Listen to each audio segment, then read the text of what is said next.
قومی اسمبلی کے اجلاس کے بعد میڈیا سے گفتگو میں چیئرمین پیپلز پارٹی نے جہاں حکومت کو مسئلہ کشمیر پر بھرپور تعاون کا یقین دلایا، وہیں سی پیک کی پالیسی کو بھی تنقید کا نشانہ بنایا۔ کہا کہ حکومت کو اقتصادی راہداری کا منصوبہ متنازع بنانے کی اجازت نہیں دی جائے گی۔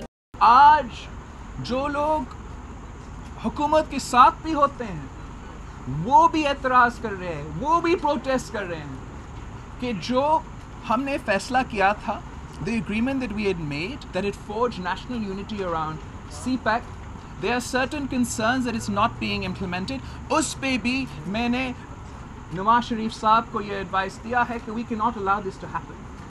بلاول بھٹو کا کہنا تھا کہ نواز شریف نے اسمبلی فلور پر پاناما لیکس کی تحقیقات کرانے کا وعدہ کیا تھا، لیکن اب وہ مسئلہ کشمیر کی آڑ میں چھپ رہے ہیں۔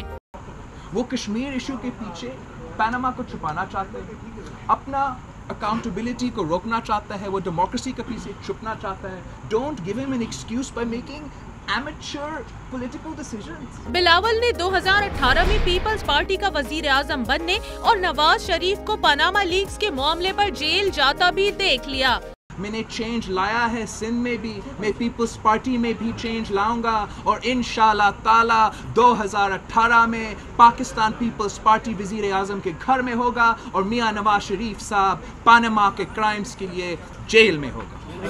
بلاول نے عمران خان کو مشورہ دیا کہ وہ سیاست کو کرکٹ نہ سمجھیں، جہاں ہٹنگ کرتے کرتے ایک چھکا لگ جائے اور وہ وزیر اعظم بن جائیں۔